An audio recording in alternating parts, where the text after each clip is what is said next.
Estamos hablando de cálculo mecánico de líneas eléctricas, ya sea en baja, media o alta tensión. ¿No? Por lo general se asocia más a las líneas de alta tensión y a las de media tensión. A las de baja tensión no se asocia tanto, pero también se puede utilizar para ese fin. Entonces, lo primero, ¿no? Cuando hablamos de un diseño de línea, cuando hablamos de un diseño de línea, ¿qué es de qué estamos hablando, no? Estamos hablando de eh, transportar, o sea, el objetivo es transportar la energía de un punto a otro, ¿no?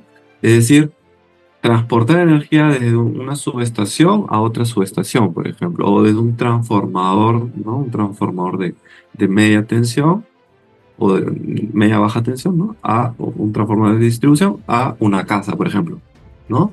O de una central a una subestación, ¿no? Pero la idea es que unamos dos puntos para poder transmitir energía eléctrica, ¿no? Como lo repito, ya sea en baja, media o alta tensión, en cualquier nivel de tensión en realidad. Entonces, lo primero, ¿no? Lo fundamental de nuestro diseño va a ser, obviamente, después bueno, de saber con qué nivel de tensión vamos a trabajar, ¿no? Cuál es la potencia que vamos a tener que transmitir, ¿no? Que eso, digamos, eso es parte del objetivo inicial, ¿no? Entonces, tenemos que elegir por dónde vamos a hacer pasar esa línea. ¿Cuál es la ruta que vamos a escoger, ¿no? Ya sea por ejemplo, ¿no? Zonas urbanas, pasar por la zona urbana, por la zona rural, por una zona desértica, por una zona montañosa, ¿ok? Ese es un primer paso, ¿no? Un primer objetivo, saber por dónde vamos a hacer pasar la línea. Elegir los elementos que vamos a utilizar en nuestro diseño, ¿no? En nuestro proyecto. Vamos a utilizar conductores de aluminio puro, conductores de aleación, ¿no? Entonces, conductores de núcleo de acero. Eh, Vamos a utilizar postes de madera, postes de concreto. Vamos a utilizar torres. Vamos a utilizar aisladores, ¿no? Poliméricos, retenidas, ¿no? Retenidas de qué grosor, etcétera, ¿no? Entonces, todo eso es parte del diseño que nosotros vamos a hacer, ¿no? Y digamos, último punto, ubicar las estructuras a lo largo de la ruta que hemos escogido, ¿no?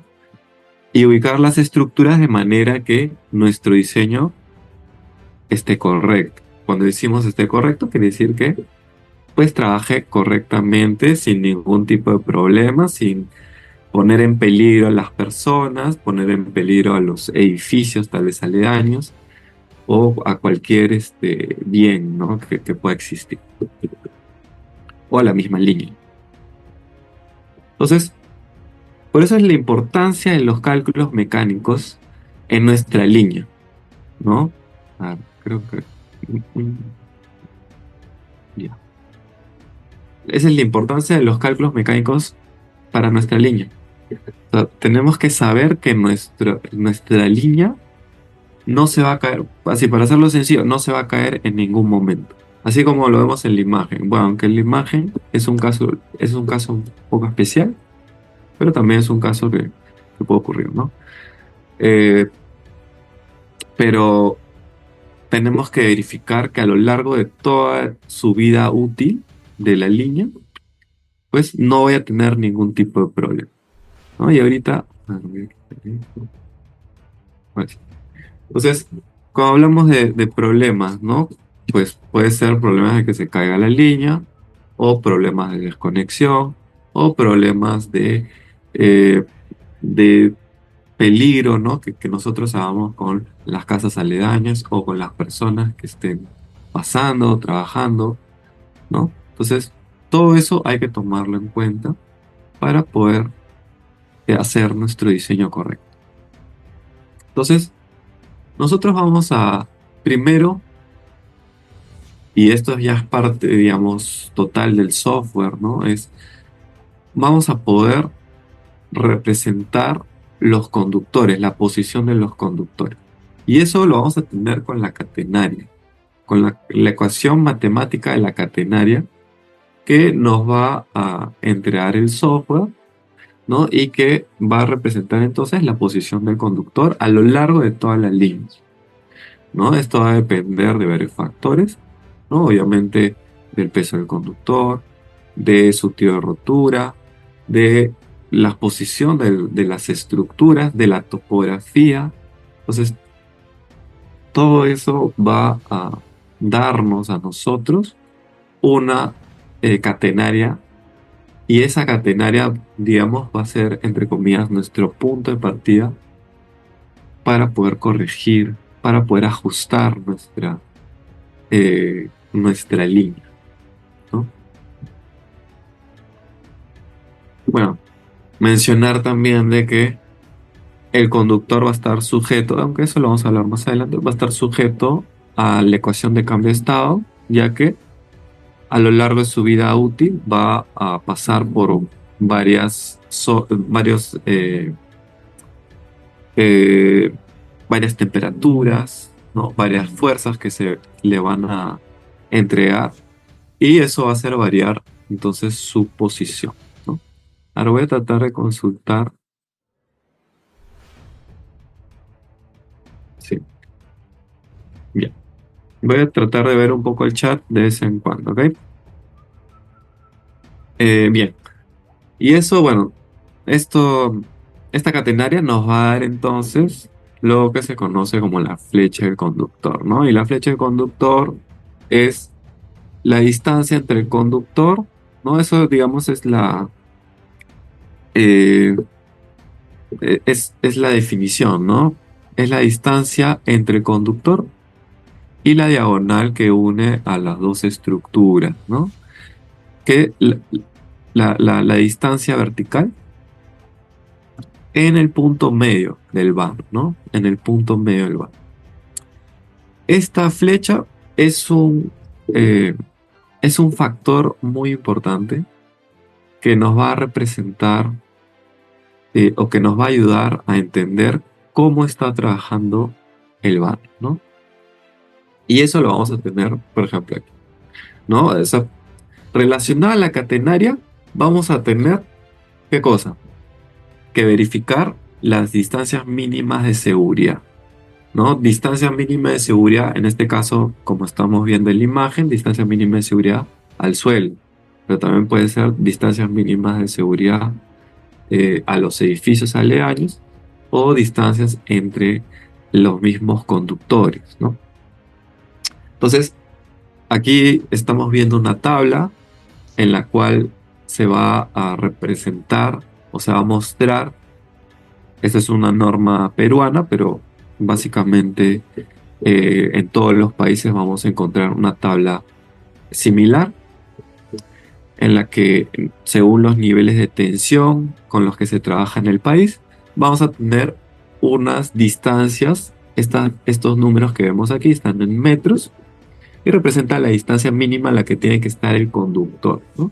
¿Según qué? Según el nivel de tensión y según la zona por donde estamos pasando, ¿no? ¿Ok? Entonces, y tiene obviamente eh, que ver, tiene una relación directa con la catenaria, ¿no? Luego tenemos las distancias entre las fases, ¿no? Entre los conductores. Eh, Estas distancias también tienen que verificarse, ¿no? Porque puede darse que en algún momento los conductores lleguen a tocarse. Y estamos hablando entonces de una falla bifásica o incluso trifásica, ¿no? Entonces, tenemos que garantizar una distancia de seguridad entre las fases mínima, ¿no? Y esta distancia en las normas ya no se va a representar como una tablita en donde nos indica, ¿no? cuánta es la distancia que nosotros debemos respetar según sea el caso. Acá se nos, se nos va a entregar un cálculo, ¿no? Un cálculo que va a estar en cuenta, o va a tomar en cuenta, perdón, los niveles de tensión y las flechas, ¿no? Principalmente los niveles de tensión y las flechas, ¿no? Obviamente a mayor nivel de tensión vamos a necesitar mayor distancia entre las fases y a mayor flecha también, ¿no?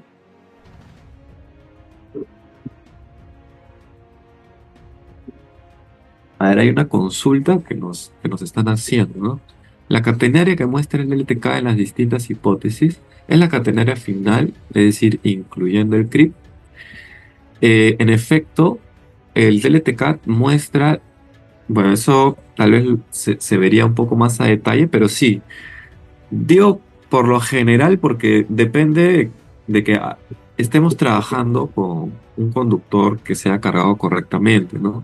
Entonces, o que sea cargado con los datos completos, ¿no? Pero básicamente el efecto creep es el efecto que por envejecimiento del conductor, el conductor se va a aflojar un poquito más, ¿no? Entonces, el software del ETCAT sí trabaja sí muestra esa deformación, ¿no? Esa deformación, siempre y cuando estemos nosotros trabajando, pero por defecto con los conductores con los que viene el software, sí, se puede decir que trabaja sin problemas mostrando la deformación por creep y por esfuerzo de formación. Eso se configura en las hipótesis. Sí, no, a ver, se me están adelantando un poquito. Así que voy a seguir, tengo ahí las consultas, tengo ahí los comentarios. Voy a seguir un poco con lo que estoy desarrollando porque si no, algunos se van a perder. ¿Ok? Pero para responder en básico, sí. Sí, el software del ETK también trabaja con la deformación producida por los esfuerzos y por el clic, ¿no? Entonces, cálculos mecánicos, ¿no? Seguimos con los cálculos mecánicos que aplica el software. El software nos va a mostrar fuerzas, bastantes tipos de fuerzas en realidad, ¿no? Ya depende de nosotros elegir y bueno, el software obviamente cuenta con unos cálculos específicos para cada uso que nosotros podemos utilizar eh, para poder ver si nuestras estructuras o si nuestros componentes están trabajando correctamente, ¿no? Entonces, el software nos va a mostrar todo lo que son fuerzas transversales, longitudinales y verticales, ¿no? Ya sea en cada punto de amarre del conductor, así como vemos en la imagen, o ya sea como una fuerza resultante en la punta de la estructura, ¿no? Entonces, y de hecho muestra incluso algunas fuerzas adicionales, ¿no? Entonces, ya depende de nosotros, como les digo, ir ordenando esas fuerzas y eso es lo que se ve justamente en los cursos, ¿no? Cómo podemos interpretar. También lo pueden revisar en el manual de usuario del software, ¿no? Que normalmente se les ha empleado a todos los que han adquirido el software, pero obviamente se va a enseñar más a detalle eso en el curso, ¿no?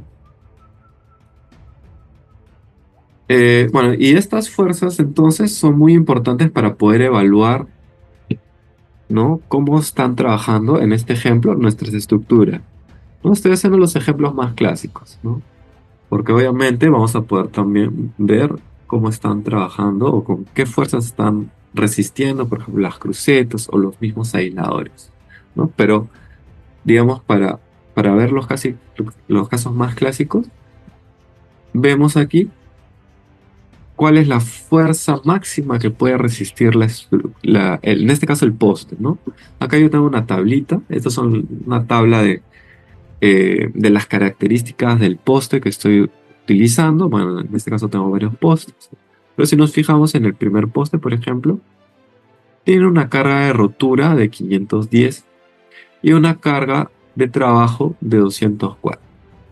Esta carga de trabajo hay que tomarla con pinzas, ya que la carga de trabajo que nos da el fabricante depende de un factor de seguridad que él predispone, ¿no? ese factor de seguridad nosotros lo podemos cambiar, ¿no? Eso va a depender nuestro trabajo, nuestro proyecto. Pero en todo caso, la fuerza máxima que puede resistir el poste es de 510. ¿Significa que yo en mi diseño le puedo poner 510? Pues, ¿significa que yo puedo trabajar hasta 510? En teoría sí, pero obviamente en práctica no. ¿No? Normalmente se va a trabajar con un factor de seguridad que nos va a llegar a perdón, a una carga, a una fuerza menor a esta carga de rotura, ¿no? Y en este caso, por ejemplo, va a ser de 204 según el fabricante, porque esta tabla es del fabricante, ¿no? Entonces, eh, el software ya directamente nos va a ayudar a calcular esas fuerzas, ¿no? Esas fuerzas resultantes en la punta del poste. Y con esas fuerzas nosotros vamos a poder averiguar si es que nuestro poste está trabajando correctamente o si tiene algún tipo de problema y vamos a poder resolverlo de alguna u otra manera. Igual, cálculos en torres, ¿no? El software DLTK, por si acaso, por favor no se equivoquen, esta imagen no es del DLTK, este es de un software netamente civil, ¿no? Eh, el software DLTK nos va a entregar lo que es para las torres los árboles de carga, ¿no? Y los árboles de carga son los que justamente el fabricante de torres, ¿no? nos va a pedir para poder hacer el diseño de la torre, para poder poner los materiales, poner el grosor, ¿no? de los perfiles metálicos, a fin de que pueda resistir eh, las fuerzas que nosotros le estamos implementando, ¿no? Que nosotros hemos calculado en nuestro proyecto.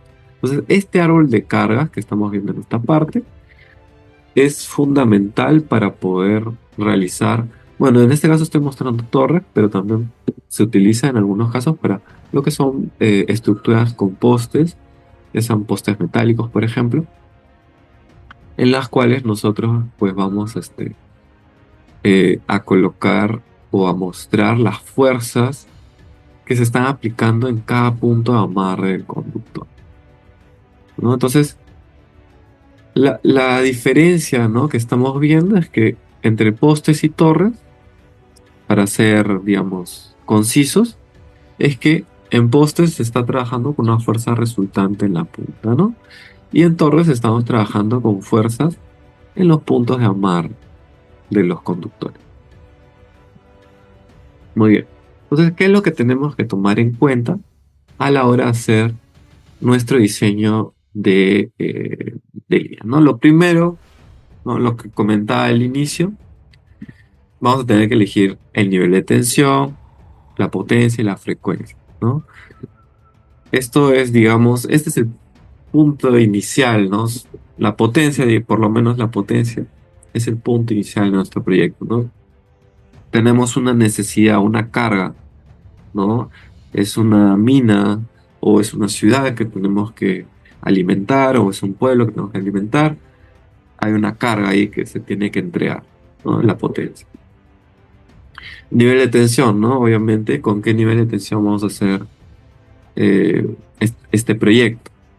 ¿No? Generalmente no vamos a estar, digamos, generalmente en los proyectos de líneas ya están definidos estos puntos, incluso nosotros ni siquiera vamos a pensar, ¿no? en qué nivel de tensión sería, aunque obviamente puede darse, ¿no?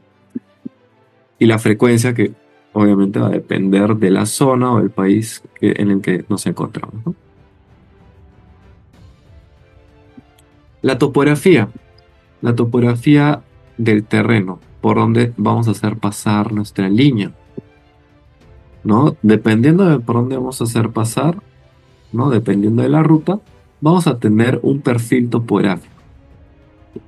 Y este perfil topográfico, pues, es muy importante para que nosotros podamos eh, diseñar correctamente nuestro proyecto. Y eso también lo digo porque muchas veces, acá esta imagen es de Google Earth, ¿no? Esta topografía es de Google Earth. ¿no? Y muchas veces he visto, o bueno, no muchas veces, pero más de las que debería, he visto que se trabaja con topografía de Google Earth para una ingeniería de detalle, ¿no? O para un informe final, ¿no? Y nosotros, bueno, recomendamos que el Google Earth se trabaje para lo que son anteproyectos, o para poder estudiar el software, ¿no? O para poder practicar, o para poder tener una visión inicial o una, ¿no? De lo que sería la línea. Pero a veces lo utilizan incluso para proyectos finales, o perdón, para informes finales. Y bueno, eh, esa práctica pues no es muy correcta, ¿no? Entonces, la topografía es muy importante porque de esa topografía yo voy a poder saber dónde ubicar correctamente mis estructuras, ¿no? No es lo mismo que si esta topografía, que este perfil, a que si todo fuese plano, ¿no? Obviamente, si todo fuese plano, lo más común es que yo coloque cada ciertos, ¿no? Cada 100, 150, cada 200 metros, coloco, o 300 metros, coloco una estructura, ¿no? Cuando tengo un relieve pronunciado, ahí ya cambia la cosa. Incluso con relieves más leves, ¿no? Cambia mi diseño. Yo ya no voy a poder estar poniendo cada 100, cada 200 o cada 300 metros, sino que voy a tener que averiguar dónde colocar correctamente esa línea, ¿no? Esas estructuras.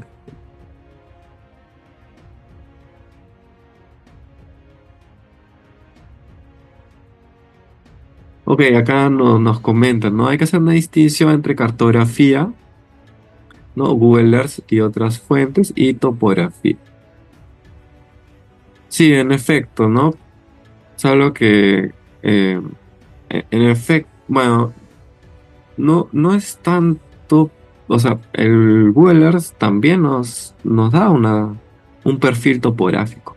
Sin embargo, este perfil topográfico, claro, está hecho a base de imágenes, ¿no? Bueno, eso es un detalle, ¿no? Entonces, no es, en la misma página de Google Earth nos dicen que esta información, ¿no? De altitudes no es completamente exacta, que no se tiene que utilizar, digamos, de manera, no, que es de manera más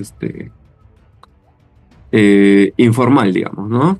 Entonces, bueno, pero eso es un detalle. Sí, vamos a seguir, porque si no, no vamos a tener tiempo de abarcar todo lo más. Pero sí, es un muy buen comentario. ¿Qué más? Los elementos que vamos a utilizar en nuestro proyecto, ¿no? Torres, postes, aisladores, conductores, etcétera, ¿no? Todo eso también lo tenemos que elegir al momento de hacer el proyecto, ¿no? Bueno, eh, vamos a utilizar postes de madera, postes de concreto, postes de fibra de vidrio, ¿no? Todo eso va a depender, ¿no? Del tipo de proyecto, de la zona donde nosotros estamos, tal vez incluso del, del contratista, ¿no? Que nos va a indicar cuáles son los postes o los conductores que suele utilizar y que quiere utilizar, ¿no? Pero digamos que eh, lo mínimo es que tiene que depender del proyecto, obviamente, ¿no?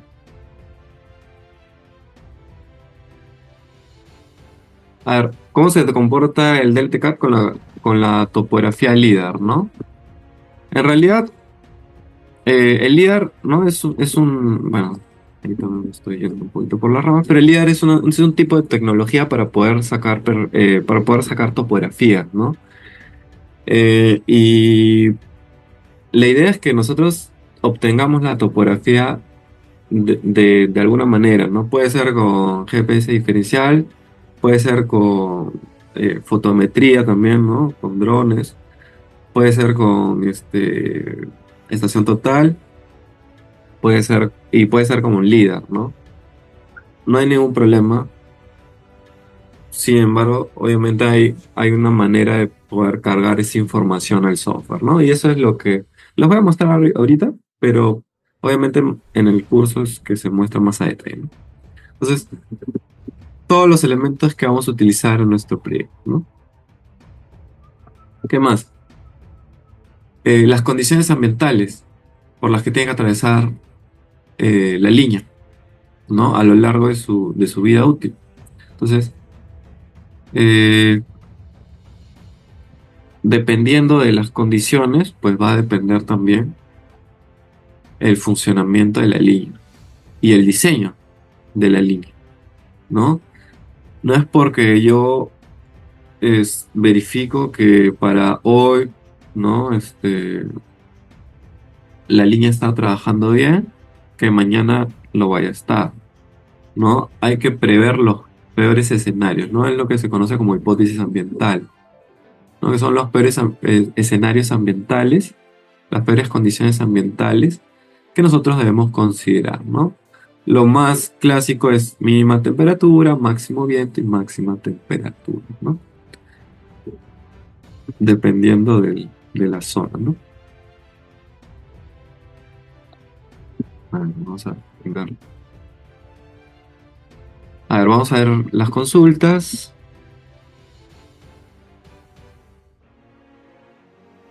A ver, nos consultan acerca de si es que el software muestra una caída de tensión. El DLTCAD trabaja solo con cálculo mecánico. Por lo tanto, lo que es lo que es cálculo eléctrico, pues no lo va a mostrar, aunque bueno, se está pensando en eso, pero ahorita como está el software, no lo va a mostrar, ¿no? Solo nos presenta lo que es cálculo mecánico. A ver, acá hay otra consulta. Eh, Acá nos estaban preguntando acerca del 3D, ¿no? Todavía no se está pudiendo trabajar con el Revit, por ejemplo.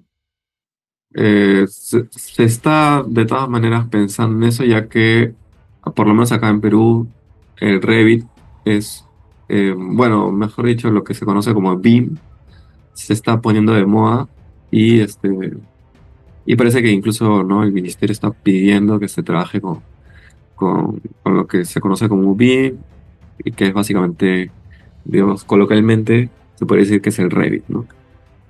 Pero todavía no va a mostrar en Revit, ¿no? Se va a mostrar en Google Earth lo que es la línea, pero es más a carácter de poder visualizar, ¿no? Lo que sería la línea. El software simula en red subterránea. En red subterránea no vamos a tener tantos problemas de cálculo, no vamos a tener problemas de cálculo mecánico. Por lo tanto, el software no va a ser necesario utilizar el DLTCAD para una línea subterránea. Pero sí puede pasar que hayan tramos subterráneos, ¿no? En el software, hayan tramos subterráneos, o sea, hayan tramos donde tengamos que hacer pasar la línea, tal vez eh, porque hay un obstáculo, ¿no? Un puente, por ejemplo, y tenemos que hacer pasar la línea de algún modo y se opte por un tramo subterráneo. Sí es posible hacer esto, ¿no? Pero digamos que si voy a estar diseñando una línea subterránea, o sea, únicamente subterránea, en el DLTCAD, va a ser obviamente inútil, ¿no? En ese punto, ¿no? Pero si es un tramo, ahí sí se va a poder eh, utilizar el DLTCAD, ¿no? Y sí va a poder simular ese punto, ¿no? Ok, sí, hay un comentario de Luis que nos dice por favor las consultas al final y creo que sí tiene bastante razón. Pueden hacer las consultas que deseen, pero las voy a estar leyendo al final, ¿está bien? Ya, ok. Entonces, ¿qué más necesitamos para nuestro diseño? Entonces, hemos dicho la topografía, ¿no? Esa topografía la vamos a poder cargar con archivos Excel, con archivos KML, con archivos texto, o incluso con curvas de nivel, serían archivos DXF, o sea, sacados de AutoCAD, ¿no? Pero básicamente el resultado final tiene que ser algo similar a esto, ¿no? O bueno, dependiendo, ¿no? Obviamente, pero es básicamente un perfil topográfico. por dónde vamos a hacer pasar nuestra línea, ¿no? Ese es el objetivo de nuestra topografía, que tener información, ¿no? De las altitudes, ¿no? Como podría sacarse, digamos, con una estación total, por ejemplo, y en base a ello, tener nuestro perfil, ¿no? ¿Qué más necesitamos? Configurar nuestra línea, ¿no? Bueno, esa configuración, como estamos viendo, es configurar niveles de tensión, potencia. Si vamos a trabajar con una línea trifásica, bifásica, monofásica, doble terna, cuatro ternas, con cable de guarda, con fibras ópticas, etc. ¿Ok? El software acepta hasta cuatro ternas, es decir, 4 por 3, 12 conductores más dos cables de guarda, más dos neutros, más fibras ópticas en general y un cable secundario. Porque muchas veces me consultan, ¿no? Yo tengo tres cables de guarda. Bueno, ¿no? Les digo, ¿no? Bueno, lo puedes poner como neutro a uno, ¿no? Porque al final lo que nos interesa es la fuerza que resulte de ese cable, ¿no? O tengo tres, dando un ejemplo, ¿no? O tengo un bifásico y un trifásico, ¿no? Bueno, puedes poner un trifásico y puedes poner dos neutros, que esos dos neutros obviamente van a ser con el conductor de la línea o del circuito bifásico, ¿no? Por ejemplo. Entonces, pero bueno, básicamente vamos a estar colocando nosotros toda la información respecto a la configuración del proyecto y en esta parte respecto a las hipótesis ambientales, ¿no? Entonces, el primer paso, digamos, después de haber hecho todo esta, después de haber recolectado la información y haberla colocado, ustedes ven, ¿no? Esta información es una información sustancial para el proyecto, ¿no? Pero esto, digamos, es un paso previo que nosotros tenemos que recolectar e ingresar al software para poder empezar a hacer nuestra distribución de estructuras. Pero todo esto es parte del diseño, obviamente, ¿no? Entonces vamos a tener luego de todo este proceso la distribución de estructuras, ¿no? El software cuenta con una distribución automática que va a distribuir las estructuras aproximadamente para que se puedan trabajar o se puedan corregir algunas alarmas que nosotros estamos viendo de varias maneras, ¿no? Acá estamos viendo varios colores, ¿no? Y esos colores, los colores rojos van a indicar problemas en las estructuras, ¿no? Las flechas de color rojo, los conductores de color rojo, las flechas, bueno, esta flecha de color azul también va a indicar un problema, este rayo también indica un tipo de problema, y eso lo conocemos nosotros como alarmas gráficas, ¿no? Entonces, por ejemplo, rápidamente, cuando el conductor es de color rojo, significa que no estamos cumpliendo con la distancia mínima de seguridad del suelo. Cuando tenemos una flecha roja hacia abajo, significa que no estamos cumpliendo con el vano peso de la estructura, o sea, con el vano peso máximo de la estructura. Cuando tenemos una flecha roja hacia la izquierda, significa que no estamos cumpliendo con el vano viento máximo de la estructura. Y cuando tenemos un rayo a mitad del vano, entre las fases, significa que no estamos cumpliendo con la distancia entre fases, la distancia mínima entre fases. Y hay más alarmas que existen en el software y que pues se trabajan más a detalle en los cursos, ¿no? Y la idea es corregir estas alarmas, ¿no? Corregir estas alarmas y eso nos permite a nosotros verificar de que nuestro proyecto o nuestro diseño esté correcto, ¿no? Obviamente verificarlo en todas las hipótesis ambientales que estamos utilizando, ¿no? ¿No? Entonces, luego, el software ya nos va a entregar, o bueno, en realidad en todo momento, el software nos entrega lo que son diversas tablas, diversos reportes, los planos de perfil, planos de planta, que nosotros podemos exportar, ya sea en AutoCAD o en Excel, para poder trabajarlo y colocarlo en nuestro report, ¿no? A ver, con esto termino esta parte, así que vamos a ver un poquito las consultas y luego vamos a ver, voy a ver el tiempo. ¿Qué tiempo tengo? Sí, vamos. Sí, ahí tengo. Entonces, y luego les voy a mostrar el software como tal. A pasar las diapositivas. Eh, bueno, vamos a estar pasando las diapositivas, se van a pasar en formato PDF, ¿ok? Eh, ese tema, a ver, por favor, si se pueden comunicar con eh, el área comercial para poder pedir estas diapositivas, ¿ok? Eh, Existe alarma de uso de amortiguadores.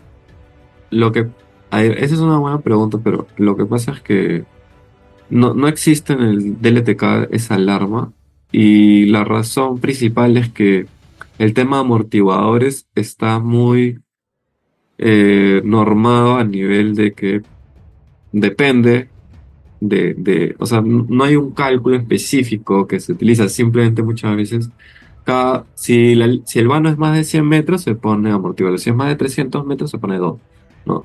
Por eso es que eh, el software, no hay un cálculo que diga, o bueno, yo no he visto personalmente un cálculo que diga, dependiendo de esta velocidad del viento, entonces se necesita estos amortiguadores, etcétera, ¿no? Entonces, o dependiendo de este tipo de conductor, etcétera, ¿no? Entonces, es por eso que no hay un alarma específica para lo que es amortiguador. Para vanos largos en sistemas bifásicos, ¿qué estructura existe en el programa que cubra ello?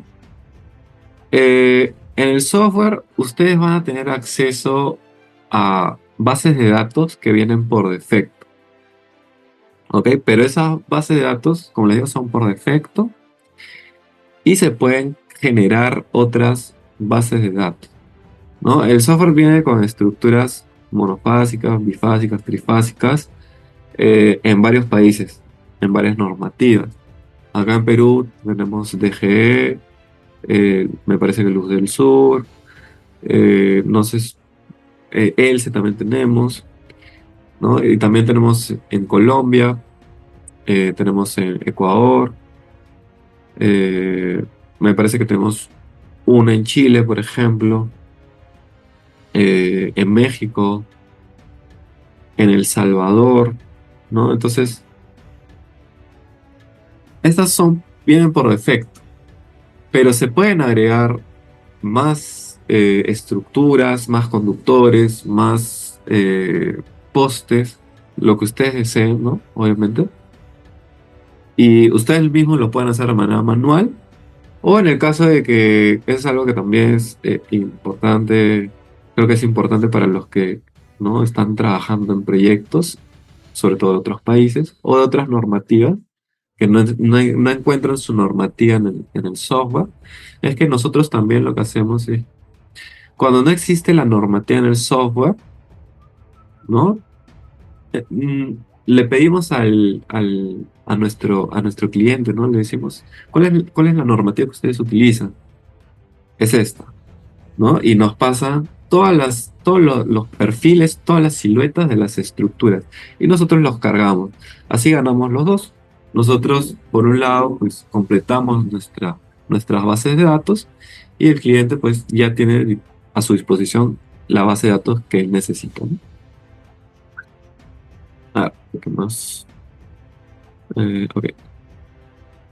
Ahí está. Se les estará enviando a sus correos la grabación y las diapositivas, ¿ok? Eh,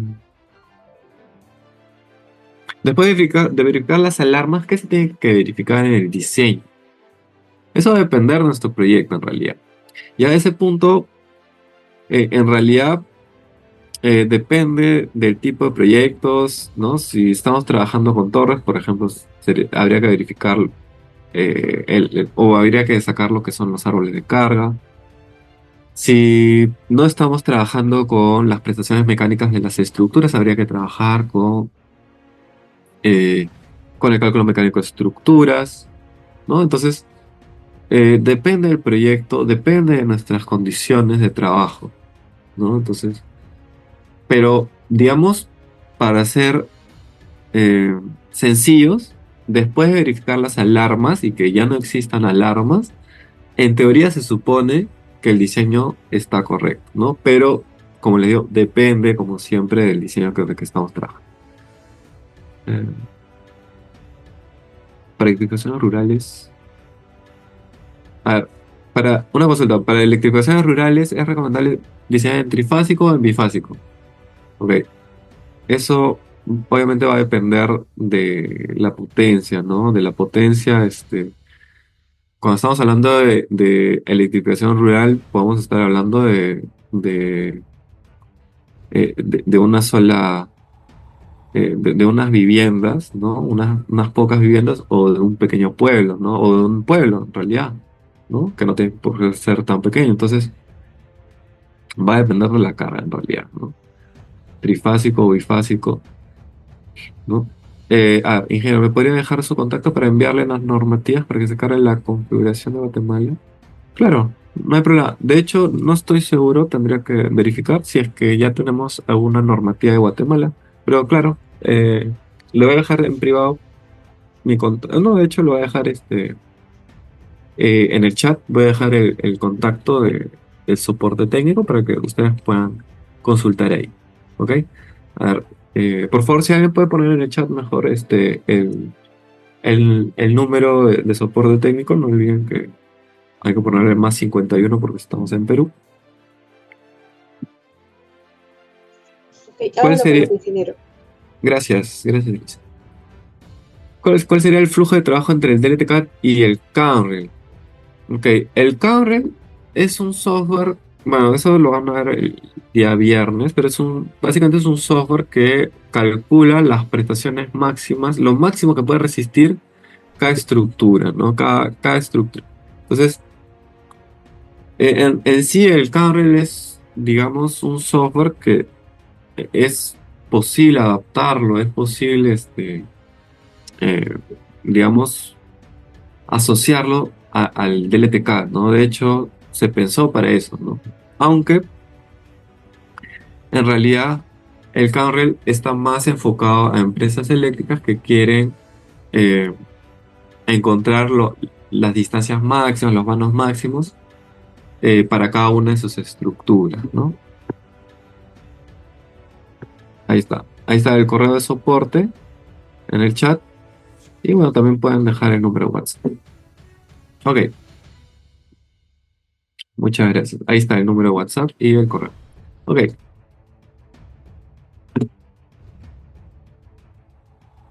bien, ahora les voy a mostrar lo que sería el software, eh, el software del TK. ¿Ya? Aquí está. Este es el software del TK.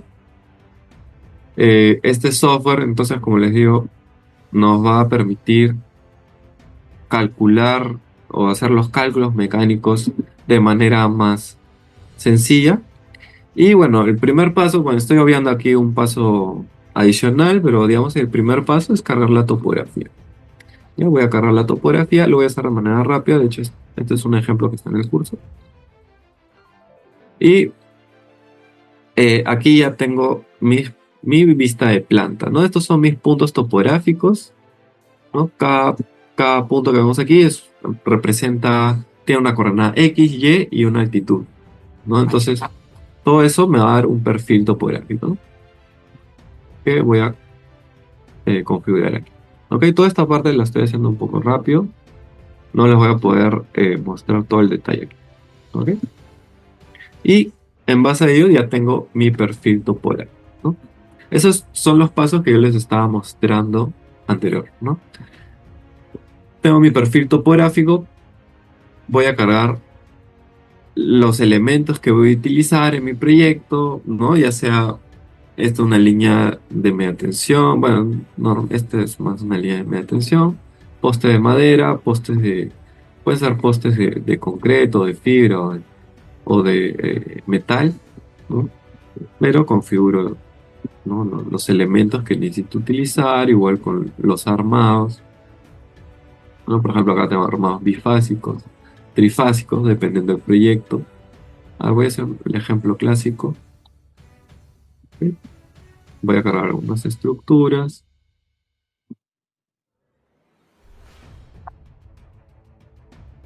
A mi proyecto, ¿no? Toda esta lista que vemos aquí, que es larga, que son 146 elementos, viene de la base de datos que viene por defecto en el software. Esta es una de las bases de datos, porque en realidad el software cuenta con muchas más bases de datos, ¿no?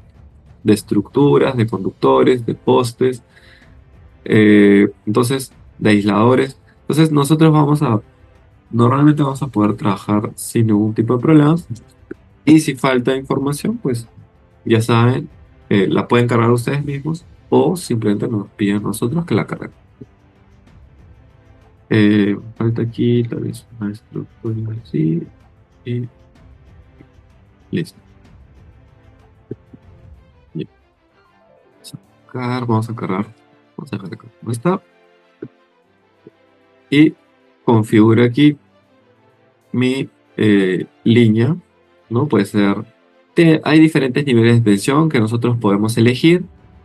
No se equivoquen, estos niveles de tensión están relacionados más que nada al país o a la normativa que hemos elegido. No son fijos estos niveles de tensión y sobre todo van a eh, ser útiles, ¿no? Ya que ¿no? Si ustedes se han dado cuenta, ¿no? Obviamente les he repetido varias veces que el software es de cálculo mecánico, pero el nivel de tensión es muy importante porque nos define las distancias mínimas de seguridad, ¿no? Ya sean distancias mínimas de seguridad del suelo o la distancia mínima entre las fases. ¿Ok? Bueno, hay varios otros factores, otras normas que debemos nosotros emplear o ajustar o elegir. Y vamos a las condiciones ambientales, ¿no? Aquí también vamos a poder configurar lo que son temperaturas, vientos, espesor de hielo si es que existe y este porcentaje de tiro de rotura. ¿Ya? Para distintas hipótesis ambientales. El software puede trabajar con hasta, bueno, tranquilamente más de 20 hipótesis ambientales. Normalmente se utilizan dependiendo, ¿no? Dependiendo del proyecto, 5 hasta 10, tal vez, ¿no? Un poco más. Pero en todo caso el software está preparado para poder elegir, ¿no? Todas las hipótesis ambientales que se necesitan.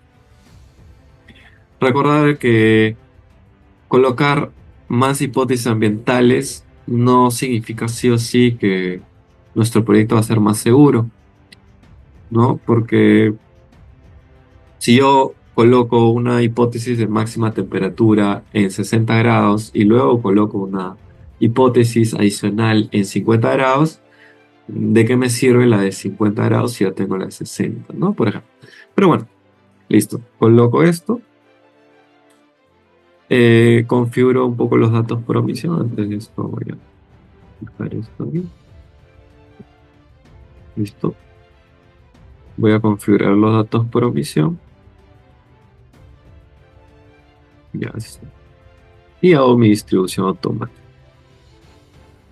Hago mi distribución automática. Voy a hacer una redefinición automática de estructuras según la ubicación de las estructuras. Listo. Y ya está.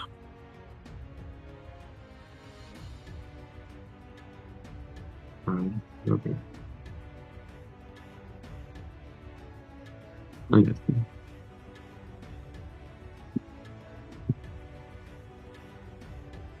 Ya, ok.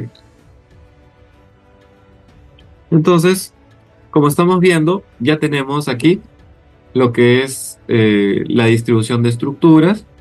Aquí lo que tenemos que hacer, y como estamos viendo, tenemos varias alarmas gráficas. ¿Ok?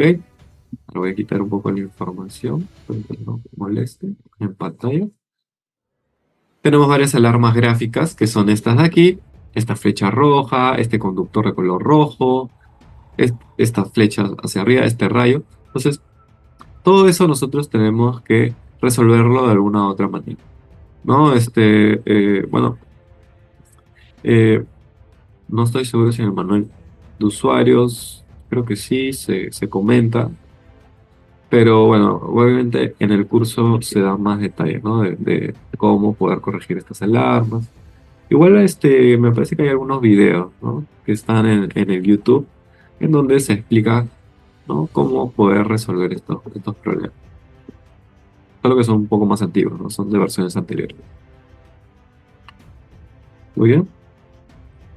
Y bueno, tenemos que corregir estas alarmas, como les digo, en todas las hipótesis ambientales, ¿no? Acá estamos viendo que si yo cambio la hipótesis, va a cambiar las fuerzas y van a cambiar las catenarias, y eso va a provocar que me puedan aparecer diferentes alarmas, ¿no? Entonces, eh, esto obviamente lo tenemos que corregir, ¿no? Y una vez que tenemos corregido, ¿no? Vamos a poder corregir de varias maneras, ¿no? Por ejemplo, nosotros eso lo enseñamos más a detalle, ¿no? Pero por ejemplo, para lo que es distancias del conductor al suelo, ¿no? Distancia mínima de seguridad, podemos desplazar la estructura, podríamos poner un poste más alto, etcétera, ¿no? Hay varias opciones que nosotros podemos, o variar una estructura, ¿no? Que nosotros podemos elegir.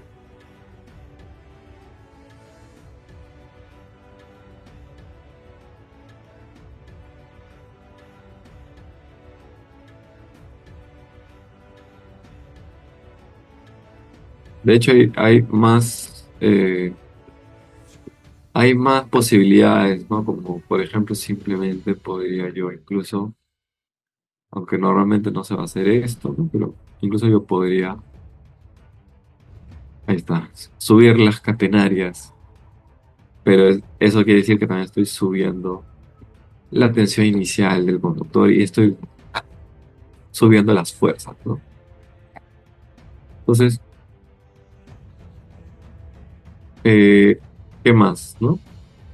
Las alarmas por prestaciones mecánicas, por vano viento, vano peso, ¿no? Las alarmas por distancia entre fases, ¿no? Todo eso nosotros lo vamos a tener que corregir, ¿no? Ya sea utilizando otras estructuras, ya sea agregando estructuras, ¿no? Ya sea eh, cambiando los armados, ¿no? Nosotros vamos a poder corregir todas estas alarmas. ¿Ok? Ahora vamos a ver rápidamente las consultas. Las bases de datos del kernel se pueden utilizar en el DLTCAD y viceversa. Efectivamente, sí.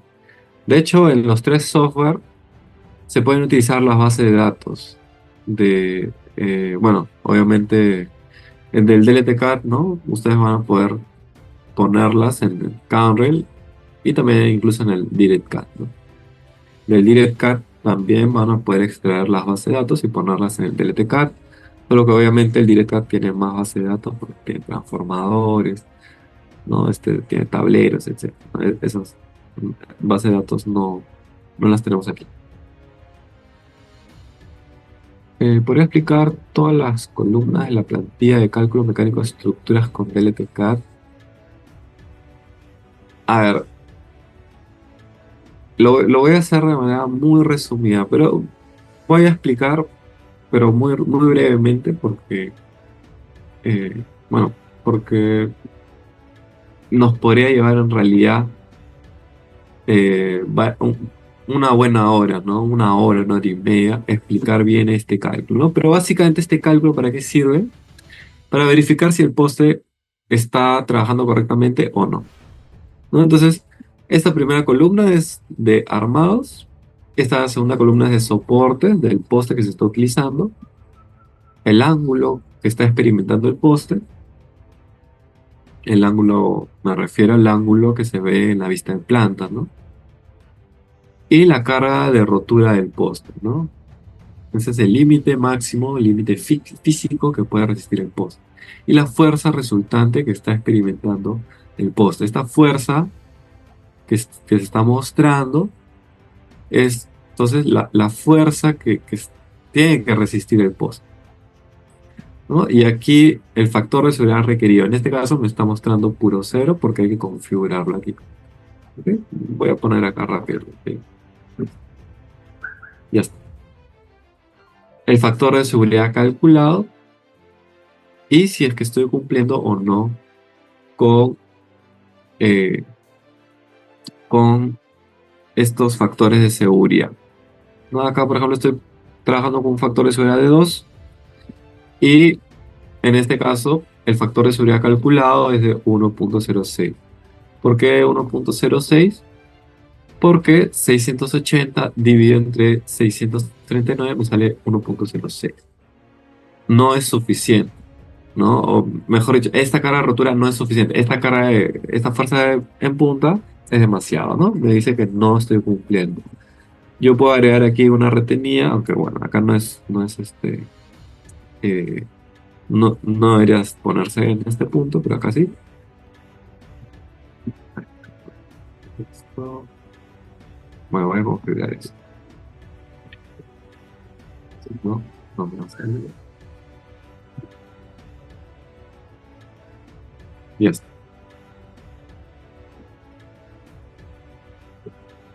Ya está. Aquí me aparece el tiro. Si es que estoy trabajando con una retenida, el tiro que se está aplicando en la retenida, la fuerza, el factor de seguridad calculado en la retenida, si estoy cumpliendo con este factor de seguridad, en este caso no. Y al final me están apareciendo las fuerzas resultantes en la punta del poste, luego de haber aplicado la retenida, ¿no? En el caso de que no tenga retenida, no va a haber diferencia, ¿no? Pero cuando tenga una retenida, ahí sí tengo una diferencia, ya que la retenida absorbe, y para eso está, o el tensor absorbe parte de esa fuerza, ¿no? La gran mayoría de la fuerza en realidad, ¿no? Y al final, factor de seguridad calculado y si es que estoy cumpliendo o no con este factor de seguridad, ¿no? Ese sería un resumen muy breve de cómo se trabaja o cómo se trabaja este cálculo, ¿no? Ahora vamos a seguir viendo las consultas. A ver, un ratito.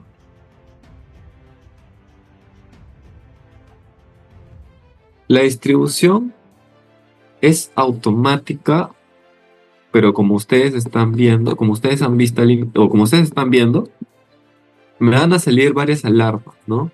El software, lo que pasa es que y les voy a explicar cómo hace la distribución del software. El software, la distribución automática, lo hace de esta manera. Voy a quitar. Y voy a agregar aquí una estructura. El software hace, vamos a poner así, ¿no? Algo así. De esta manera. El software va colocando una estructura y va buscando hasta dónde se pone el color verde. ¿Ya? Igual acá. ¿Hasta dónde llega? De color verde. ¿Hasta dónde llega? Aquí también, ¿no? Algo así. Y así va colocando las estructuras. Pero eso lo aplica perdón, eso lo hace antes de aplicar lo que es la deformación por esfuerzos y por creep. Por eso es que en algunos vanos ustedes van a poder encontrar que el conductor está de color rojo. ¿Por qué? Porque antes de la deformación no había problemas, después de la deformación, de esa pequeña deformación, existe ese problema. Entonces, eso ya, la distribución lo hace automáticamente, pero las alarmas ya somos nosotros, los ingenieros, que tenemos que corregirla de alguna u otra manera, ¿no? Tenemos que elegir cuál es la mejor resolución.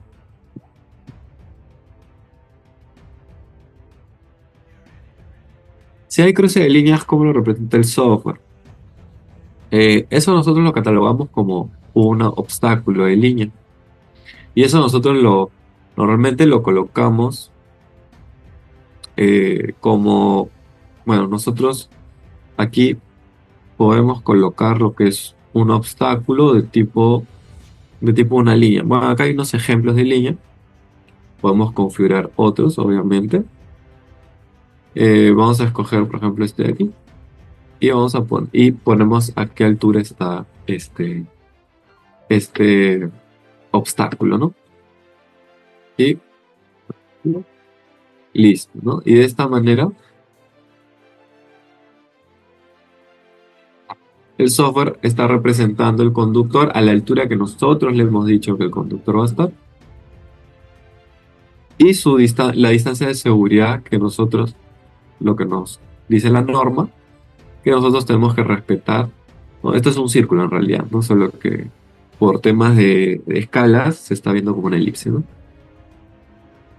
Entonces, si yo lo hubiera puesto, por ejemplo, en 19 metros o 18,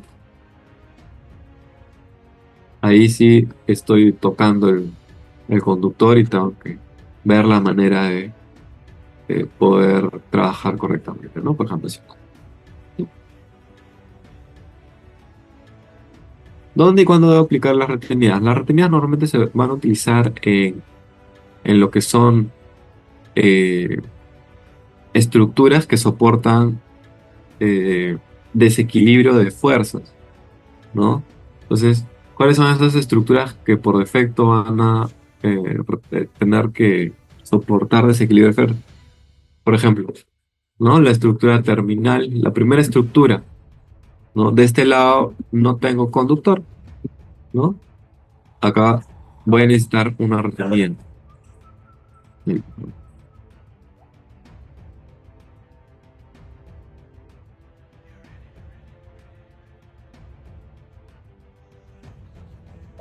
Cuando estoy en un ángulo, ¿no? Cuando estoy trabajando en un ángulo, voy a necesitar una retenida, que normalmente vamos a colocar en la bisectriz, ¿no? Generalmente, depende en realidad, ¿no? Cuando estoy trabajando con estructuras de anclaje, también normalmente voy a trabajar con retenida, ¿no? Entonces, en esos casos, por lo general, se utiliza lo que son retenidas, ¿no? Las fuerzas resultantes en cada fase depende, ¿no? El cálculo que les he mostrado aquí, en el cálculo mecánico de soporte, la fuerza resultante es en la punta del poste y depende de todas las fuerzas que se aplican en este caso, ¿no? De las fuerzas del viento sobre los conductores, pero también de la fuerza del viento sobre los postes, sobre los aisladores. Y todo eso se va a juntar, se va a colocar por momentos como una fuerza resultante en la punta, y ese es el resultado que tenemos aquí, ¿no? Pero hay otros cálculos. Cálculo mecánico conductor. Este cálculo mecánico conductor es un cálculo general. Cargas actuales. En este cálculo tenemos las fuerzas en cada conductor, ¿no? Árbol de cargas. El árbol de cargas es un poco particular, pero también se trabaja por cada conductor, ¿no? Resumen de flechas. Aquí tenemos para cada vano y para cada, perdón, para cada estructura y para cada vano tenemos las fuerzas, los tiros y las flechas ¿no? Los tiros en las estructuras y las flechas y los tiros horizontales en los vanos, ¿no?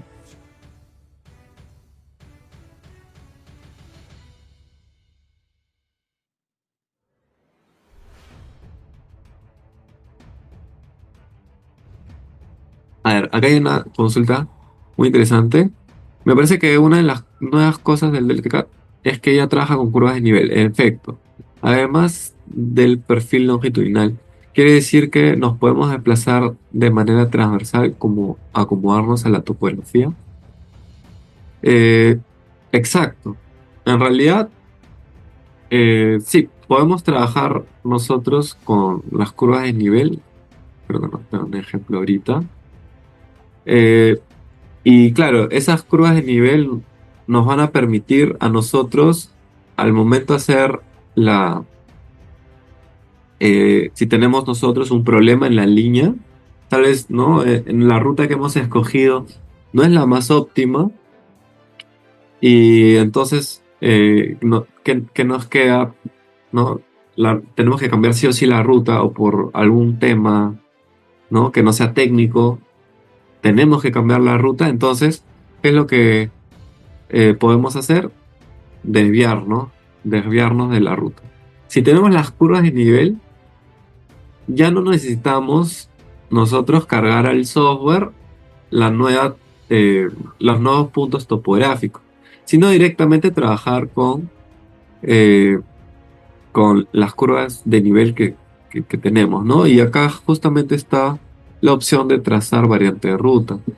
Y justo, ¿no? Acá nos dice, ¿quiere trabajar con puntos X y Z? O es decir, como se trabajaba en las versiones anteriores, o con curvas de nivel, ¿no? Si nosotros utilizamos esta opción, obviamente necesitamos las curvas de nivel, ¿no?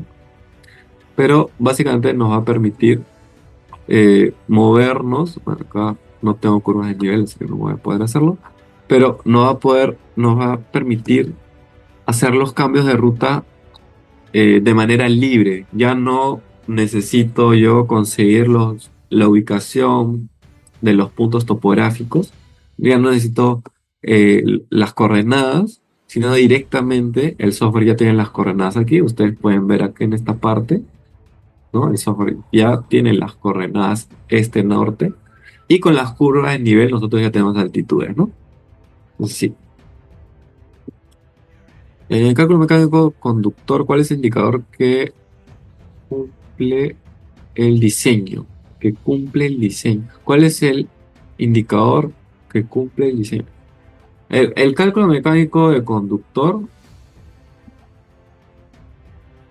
el cálculo mecánico conductor es un cálculo referencial, ¿ya? No es un cálculo que está ligado directamente al diseño que estoy trabajando, ¿no? En cambio, por ejemplo, el resumen de flechas, el cálculo mecánico de soportes, el árbol de cargas, las cargas actuales, esas están ligadas directamente al diseño. Esto es un cálculo referencial, porque aquí yo le pongo vano mínimo, vano máximo, y el software me calcula según los vanos y según las hipótesis que he configurado, me calcula los tiros y flechas. ¿Ok? Entonces, este es un cálculo referencial. A ver. A ver, ¿cómo se define vano peso y vano viento y cómo afectan a las estructuras? Ya, a ver, estas son preguntas un poco más. Ya me están haciendo bastantes preguntas técnicas. Veo que están bastante interesados con el tema. Voy a hacer una breve explicación muy rápida, pero el vano viento, ¿no? Es la distancia para esta estructura, es la distancia del vano anterior más la distancia del vano siguiente, dividido entre 2. Ese es el vano viento que tiene que resistir esta estructura. Ahora, ¿cómo se calcula el máximo que puede resistir cada estructura? O sea, ¿cuál es el vano viento máximo que puede resistir cada estructura? Eso lo podemos calcular en el Carrer o lo podemos calcular de otra manera, ¿no? Normalmente, incluso en algunas normativas de algunos países, les van a indicar esta estructura trabaja con un vano viento máximo de 200 metros, digamos, o de 150 metros, por ejemplo, ¿no?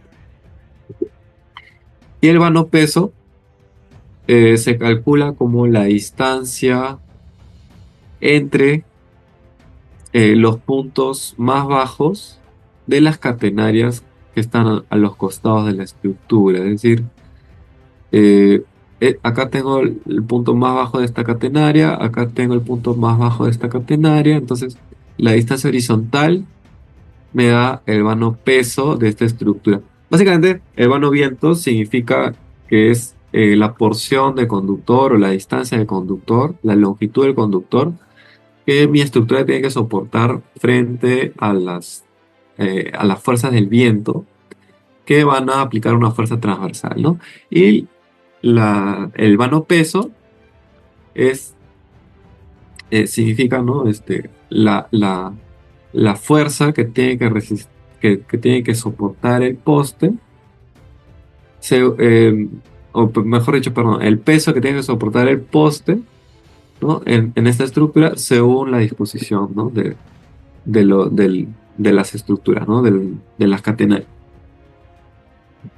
Eso para ser muy breve, ¿no? Porque obviamente esos temas son ya más eh, complejos, ¿no? Hay que explicarlo y toma un poco más de tiempo, ¿no?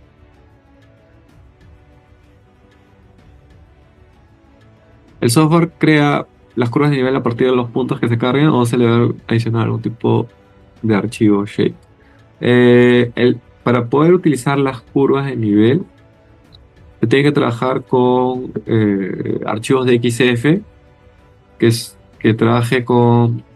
y las curvas de nivel tienen que estar en modo, si no me equivoco, polilíneas 3D, ¿no? Polilíneas 3D con sus coordenadas X, y Z definidas, ¿no? Obviamente. Con eso es que se puede trabajar con las curvas de nivel, ¿no? A ver, ¿qué más? En el caso de tener una poligonal ya cargada el software, ¿cómo para realizar una derivación de un punto intermedio? A ver, las derivaciones sí se pueden generar en una poligonal. Ya, bueno, el tema de derivación es un tema particular también porque la derivación, ¿no? Por ejemplo, este sería mi troncal y acá podría yo tener, no puedo dibujar, ¿no? Pero acá yo podría tener una línea que sale de este punto, ¿no? Y que se dirige a otro lado. Ahora, el tema de la derivación es que, bueno, el software sí permite ahora conectar eh, a una derivación. Sin embargo, eh, como normalmente se asume que las derivaciones se salen en vano flojo, entonces se asume, ¿no? Y el vano flojo se asume que es una fuerza casi nula. Entonces, el software realmente no trabaja o no muestra los cálculos mecánicos de la derivación misma, ¿no? De la estructura de derivación misma. Sin embargo, nosotros en ese caso, ¿no? Como les digo, como se trabaja normalmente con una salida en vano flojo, lo que normalmente se hace es que se trabaja como si fuesen líneas independientes, ¿no? Una línea troncal y una derivación por acá, puedo tener otra derivación por acá, etcétera, ¿no? Pero básicamente se trabajaría como líneas independientes. Todas pueden estar en un mismo archivo o pueden trabajarse de manera separada, ¿no? En la vista de planta se pueden trabajar con ortofotos. Eh, no, en este caso no se puede trabajar con ortofotos. Sí, obviamente se está contemplando, ¿no? Para versiones futuras. No estoy seguro si para una actualización de esta misma versión, pero sí para versiones futuras sí o sí, ¿no? Eh,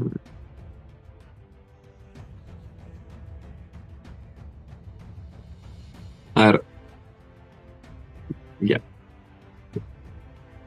A ver, a ver, me están haciendo consultas un poco más, ya muy, ya muy metidas al software, ¿no? Que requieren mucho más tiempo. A ver, ¿cómo poder verificar si las retenidas que estoy colocando están trabajando bien o si hay algún tipo de problema? Justamente esto está aquí, está contemplado aquí, en el cálculo mecánico de soporte. Ya, en el cálculo mecánico de soportes, aquí hay la posibilidad de colocar una retenida. O una retenida, en realidad lo pueden hacer en el mismo diseño, ¿no? Se puede distribuir de manera automática, o lo pueden hacer de manera manual, o directamente en este mismo cálculo, ¿no? Yo puedo colocar acá una retenida transversal, que aquí no viene el caso, pero en la longitudinal sí vendría más al caso, aunque bueno, esto no es una estructura terminal, eso también hay que tener cuidado. ¿Ya? Pero básicamente, vamos a poner acá. Ok. Ya, entonces, ¿cómo sé si mi retenida trabaja correctamente o no? Porque aquí me va a decir si es que sí estoy cumpliendo o no con el factor de seguridad, ¿no? En este caso hay un problema, es que no se ha colocado esta información y por lo tanto no me está mostrando correctamente estos puntos, ¿no? Ya está. Por ejemplo, aquí esta retenida no es suficiente para poder resistir la fuerza que se le está colocando. No, obviamente trabajando, bueno, acá me equivoqué, porque le puse una retenida de 300 cuando quería poner una retenida de 3000, ¿no? Y acá, ahora sí, ¿no? Por ejemplo, bueno, le voy a poner factor de 3, ya, ahí está. No, por ejemplo, aquí no me está cumpliendo el factor de seguridad con esta retenida, ¿no? Me está dando un factor de seguridad de 2.2 cuando yo le he puesto mínimo 3. Eso va a depender del proyecto. Entonces, ¿qué hago? Puedo colocar otra retenida o puedo colocar una retenida más fuerte, etcétera, ¿no? Entonces, hay varias maneras de poder solucionar esto. Y bueno, todo eso lo pueden ver mucho más en detalle en el curso. Recuerden que si ustedes tienen el software, ¿no? Van a tener acceso al curso. eh, Van a tener acceso al curso con rebaja, ¿no? Justamente es algo que se planteó de que las personas que justamente que ya tienen el software, normalmente en los cursos virtuales se les entregaba el software, ¿no? Pero entonces hay muchos usuarios que ya tenían el software y pues no necesitan esa. Entonces, pensando en eso, pues justamente se ha hecho ese descuento, ¿no? Y también pensando en la campaña que justamente se ha realizado con precio un poco más reducido del software, es que se ha pensado también en hacer este curso más reducido, ¿no? Para los que tienen software, ¿no? Yo les estoy hablando del DirectCAD, pero en realidad esto va a funcionar para los otros software también, el DirectCAD y el Camera, ¿no? Se pueden exportar planos CAD, exportar planos CAD, la vista de perfil, claro que sí. La vista de perfil, los planos de perfil se pueden exportar. Bueno, acá no tengo mi línea, porque solo lo he hecho aquí, pero todo esto lo puedo exportar, ¿no? Como de XF y lo guardo y listo, lo puedo abrir, ¿no? Ah, ¿cuántas líneas independientes soporta el software? La verdad es que no he probado cuál es el límite y seguramente el límite va a ser más un límite eh, físico ¿no? De la máquina, tal vez, de la RAM, aunque incluso lo dudo, porque no, me parece que no hay un límite como tal, ¿no? O sea, ustedes van a poder trabajar con 5 o 10 líneas. Yo personalmente trabajo más que nada con una sola línea por proyecto para tener cierto orden, ¿no? Ya luego a cada línea le pongo, ¿no? Por ejemplo, 1.2, 1.3, etc. Pues eso ya depende de cada quien, ¿no? ¿Se pueden importar planos de perfil de BLG a del TCAD? No, en ese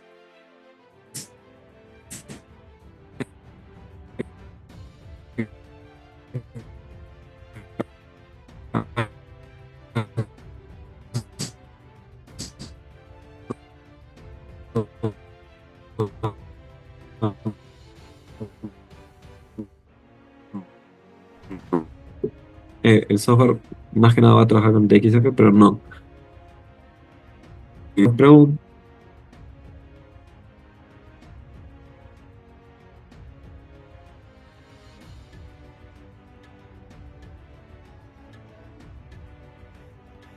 perdón, disculpen, a ver si me pueden poner de nuevo.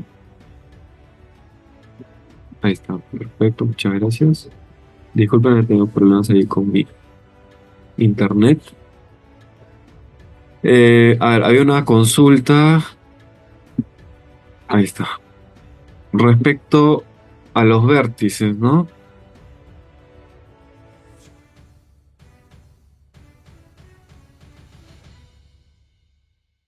Ya, respecto a los... Ya. Hay una consulta ahí que nos dice, ¿no? ¿Se pueden cargar los vértices de una línea y luego cargar las alturas desde Wheelers? Es, o sea, entiendo la pregunta, es básicamente si se puede trabajar ¿no? Simplemente con este punto. Punto uno, 2, 3, 4, 5, 6, porque básicamente esos son los que definen la ruta. Y luego eh, adicionar lo que es de Wheeler. Sí se podría hacer eso, pero hay que tomar en cuenta de que si nosotros hemos trabajado estos puntos de vértice con, por ejemplo, un GPS diferencial, estamos hablando de un margen de error, un GPS diferencial de centímetros, ¿no? Y vamos a estar colocando puntos de Google Earth, van a haber una gran diferencia.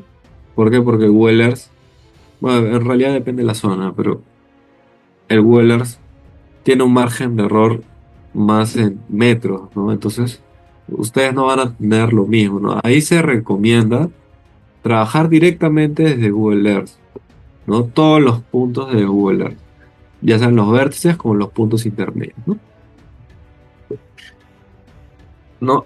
O incluso mejor es tener toda la línea en GPS diferencial o en estación total o en una tecnología, ¿no? Más recomendada, ¿no? Pero no mezclar los dos tipos de topografía, ¿no? Eso le va a salir ahí un error, ¿no?